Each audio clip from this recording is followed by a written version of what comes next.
Wyglądasz, jakbyś co najmniej nie jadła 2 dni.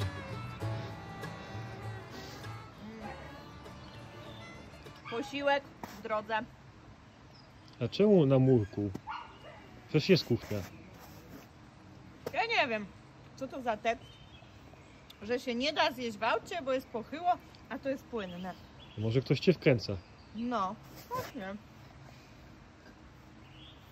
Ale jest tego zaleta. Tutaj nie muszę czekać, aż ostygnie. Masz chłodziarkę. Delicious, delicious. Nareszcie nadszedł dzień zaplanowany na wyjście w góry. To jest coś, co cała ekipa uwielbia, zarówno cała nasza czwórka, jak i psy. Jakby takie plastikowe domki wyglądały. Aha. Ale patrz na to, jak na klimat. Chcemy przejść bardzo zachęcający szlak w Walii, któremu przyglądaliśmy się już 2 miesiące wcześniej na zdjęciach i przeróżnych artykułach, które chłopaki przeczesywali, aby dowiedzieć się, czy naprawdę jest on tak trudny, jak się o nim mówi. Wybierz mnie, iść chcę. O, dobrze, Ferry, dobrze, idziesz z nami, dobrze, wygrałaś. Wiemy, że lubisz wycieczki.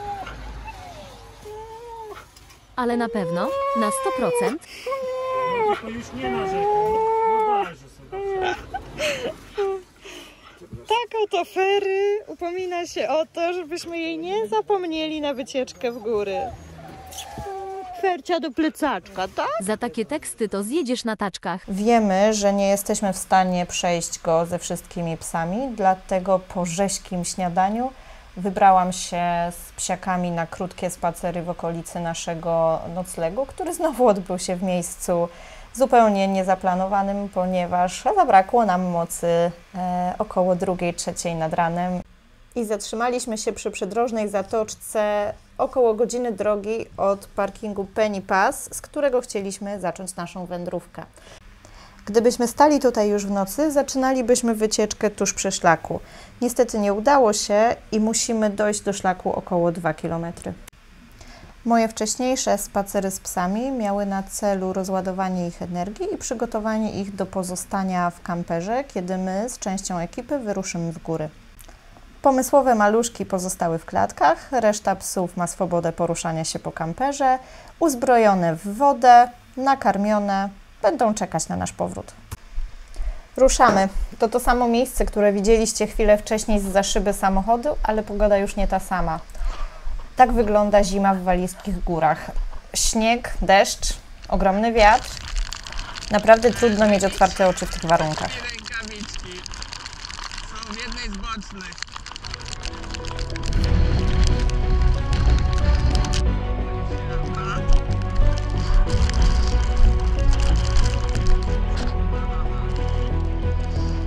Jest pięknie. I pięknie zawodniczka Joanna.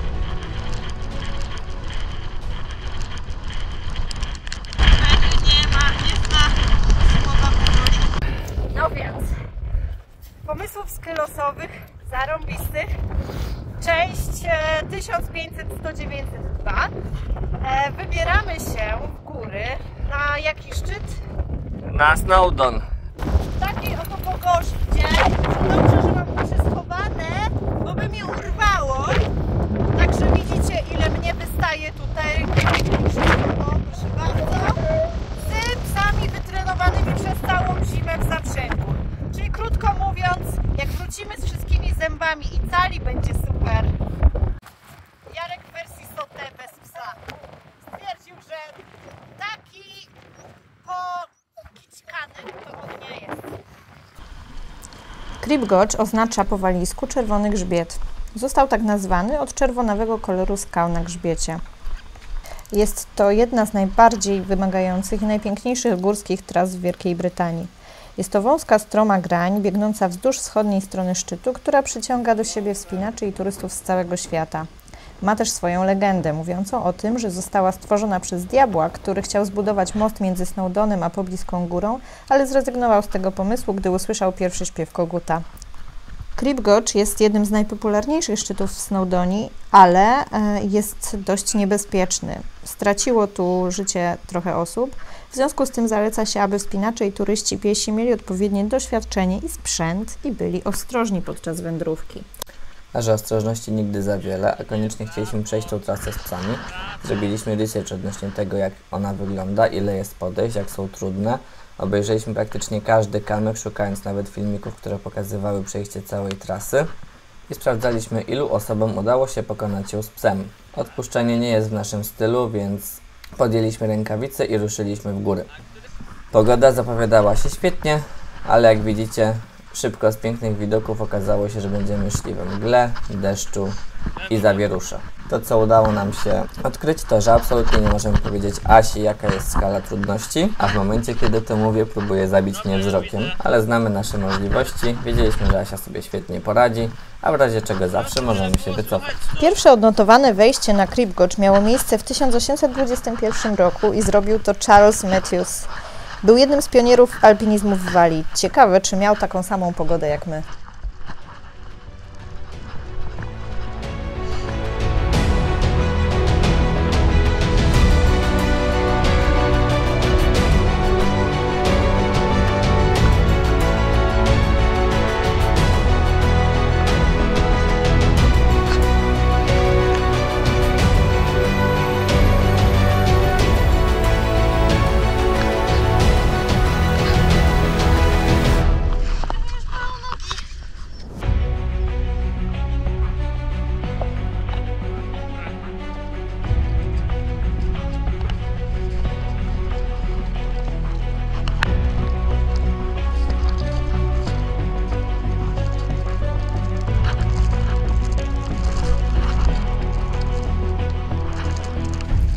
Pogoda daje nam się we znaki, a widoki niestety nie są zachwycające. Za to dużą frajdę daje mi przechodzenie z psami drabinek. Cieszy mnie fakt, że choć jest to dość trudna czynność dla psów, ufają nam na tyle, że łatwo dają się przekonać. Nie mogę się nadziwić, z jaką gracją i zręcznością niektóre z nich potrafią pokonać taką przeszkodę. Ja w szczególności. Tabliczka, którą właśnie minęliśmy, mówi o tym, że w tym miejscu szlak przeradza się w bardzo trudny i jest tylko dla wytrawnych wspinaczy. Pytam moich towarzyszy, czy na pewno chcemy tam iść. Jak myślicie, jaka jest odpowiedź? Ale przecież odpowiedź jest oczywista. Póki nogi nas niosą, jest w miarę bezpiecznie, czujemy się pewnie, idziemy dalej. Kto czuje się pewnie, ten czuje się pewnie. Moja wyobraźnia wciąż podsuwa mi obrazy, co może się stać. Poczekaj. Ja też jestem hardcorem, ale wiecie, ja wylutowałem. Wiesz co, ja się w łatwiejszych warunkach z Konix Jodlera wycofywałem. To nie było mi komory, to psem, bo bym wiesz, idź. Pogoda wymusiła na nas pokorę. Musieliśmy podjąć decyzję o taktycznym odwrocie. Nie będziemy kolejnymi ludźmi z psami, którzy pokonali tą trasę. A w naszym researchu znaleźliśmy tylko jedną taką ekipę, która przeszła tą trasę z psem, nie idącym na smyczy. Z naszymi niezbyt jest to możliwe, więc podejmujemy decyzję o powrocie. Szczególnie, że skały są bardzo śliskie, a wiatr wieje miejscami myślę, że około 80 km/h lub lepiej. Cały czas pada deszcz, a czasem zamienia się on w śnieg.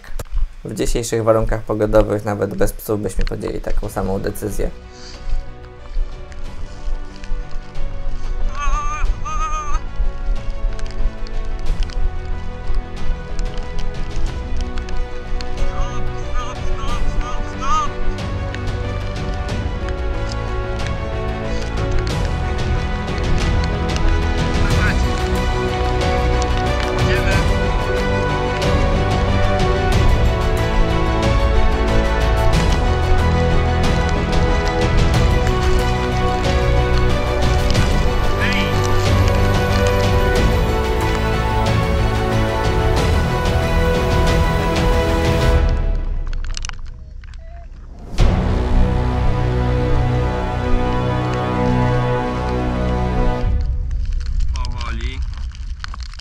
Poczekaj, mały stop. Nie udał się plan A, to realizujemy plan B, czyli wyjście na górę, która według legend jest miejscem pochówku Rity Gawra, olbrzyma zabitego przez króla Artura i miejscem, gdzie kręcono filmy takie jak Harry Potter i Kamień Filozoficzny czy Władca Pierścieni, Dwie Wieże, Snowdon.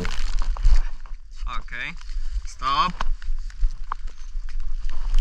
Okej. Ale to lajtowo wygląda od tej strony. Jak się patrzysz i... Kurde, to za sieroty same schodzą. A od drugiej strony to nie jest takie łatwe.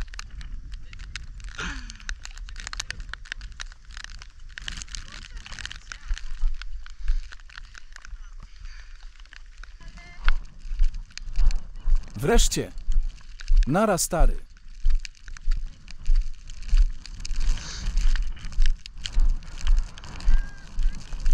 Posztychamy. A ja też nie. O k***a.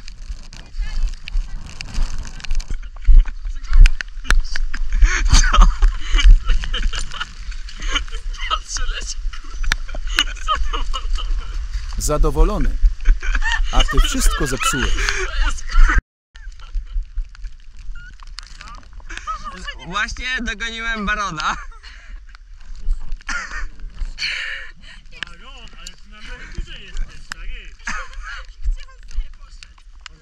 Stały grzecznie, nieciągły, jakoś mocno, to mi się dobrze stało. A nagle patrzę, że jeden pies mnie ciągnie i coś mi tutaj zgrzyta, bo sobie jestem tak niewyspany, że nie wiedziałem, czy mam dwa. Z każdą chwilą warunki pogarszały się.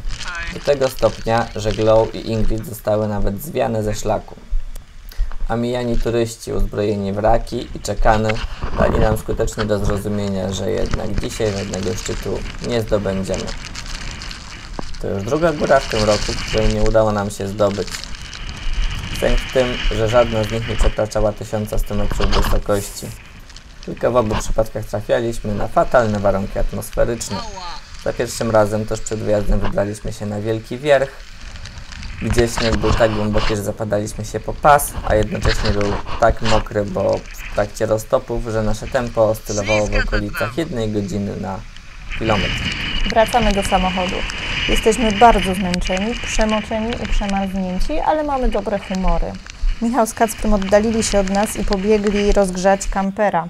Niestety okazało się, że byli niezbyt uważni w drodze powrotnej i przebiegli skręt do samochodu. Ponieważ nie ma zasięgu i nie możemy połączyć się z chłopakami w żaden sposób, decydujemy się na powrót do kampera i zrobienie czegoś do jedzenia. Okazuje się, że czeka już tam na nas Michał, ale wszyscy martwimy się o Kacpra. Na szczęście, zanim zdążamy wyruszyć na poszukiwania, dołącza on bezpiecznie do ekipy. Tradycją staje się już, że nie dostajemy się na wybrane miejsca kempingowe. Tym razem przywitała nas otwarta brama, lecz z progu w niej wystawały kolce, które mogły skutecznie unieruchomić naszego kampera. Przejechaliśmy więc na inny kemping. Niestety tam zjawił się mężczyzna, który poinformował nas, że nie możemy zapłacić za nocleg ani teraz, ani przy wyjeździe. Musimy opuścić to miejsce i przyjechać rano. Tego było już za wiele. Spędziliśmy noc na stacji benzynowej i przejechaliśmy do Manchesteru, gdzie rozpoczynamy kolejny dzień. Kacper, jak się nazywa nasza operacja? No, Konik wraca z bagien, rozpoczyna się. Konik wraca z bagien. Tym razem konikowi się trochę żygło. Ciężkie to jest. To będzie ciężko bijąć z tej strony, Michał.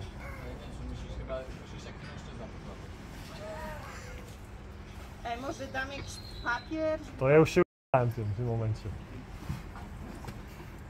Kupmy rękawice tak na przyszłość. No, powiem Ci, że to jest toksyczne, bo tam jest jakiś środek chemiczny dodawany, ale tu już jest rozcieńczone, więc wiesz. Nie będziemy walić shotów na każdej razie. Wiecie co, zamknę, żeby się grzała łazienka. No. Żeby nie jechało, no. Ale bym dostał. Ale bym nie dostał. Ale bym nie dostał.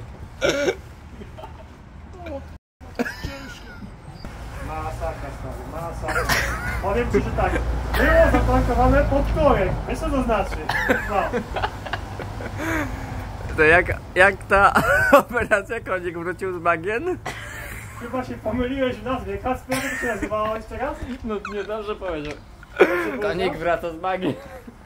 Powiem Ci, że bagno było pod korek. Ale to nie jedyne atrakcje. Kacper już tylko słyszał, ale nie bał się podejść. Coś tylko tak chlupało. Bardzo kranci, bardzo kranci. Po wyczyszczeniu wypełnionej po brzegi kasety toalety i wieczornej obsłudze psów, Wybieramy się na miasto, gdzie czekają na nas koledzy Michała z pracy. Na tyle pochłania nas spotkanie towarzyskie, że zapominamy nagrywać dla Was materiały. Chyba nie tylko my potrzebujemy rozrywki. Patrząc na Blacka, myślę, że jutro musimy zapewnić coś super ekstra szczeniakom, bo brak ogrodu i szaleństw w nim zaczyna im mocno doskwierać. Chyba Ci trochę odkorbia, co Black? Odkorbia. Oddawaj ogródek. Zapowiada się słoneczny dzień. Może uda nam się zrobić użytek z rowerów i wózka. Słońce walczy, ale przegrywa z iście zimową aurą, dlatego decydujemy się rozpocząć treningi od najdłuższych. Najkrótsze, około 600-metrowe, przypadną szczeniakom, które pierwszy raz pojadą na rowerze. Przy rowerze, dziecino. Dalej, Pergo. Dobrze. Go. Dobrze. O, shit. Dobry zgody.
Dobrze.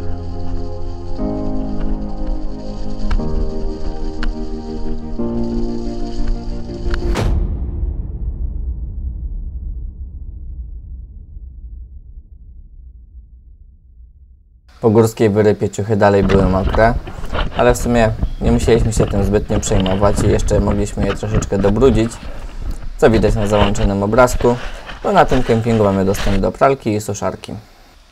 Jak Wam się podoba moja maseczka Natural Beauty English Ground? Trzeci poranek w tym samym miejscu. To chyba najdłuższy postój w tej podróży. Zabieram na spacer szczeniaki, potem kolejne szczeniaki, a potem dorosłe psy i kolejne dorosłe psy. Spacerujemy po bardzo podmokłym terenie, mam wodę w butach, ale wiem, że jest warto. Psy będą zadowolone, wybiegane i będziemy mogli spokojnie przejechać w kolejne miejsce. Powoli, Rossi! Powoli.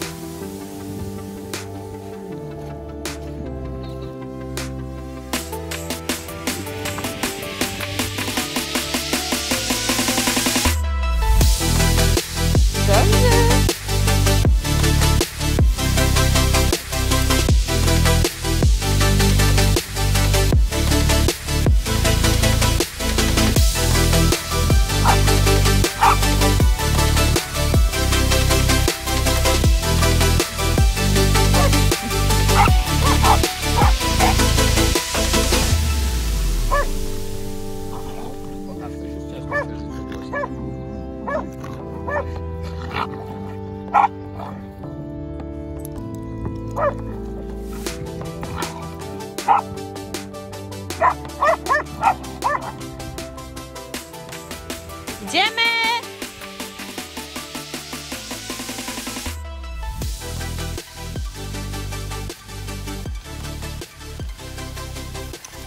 Dobrze, brawo.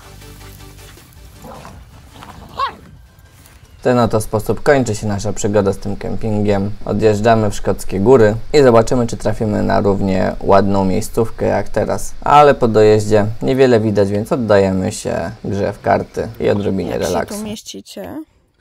No mieścimy się. Lajtowo. Troszeczkę głową się zawadza, ale nie jest źle.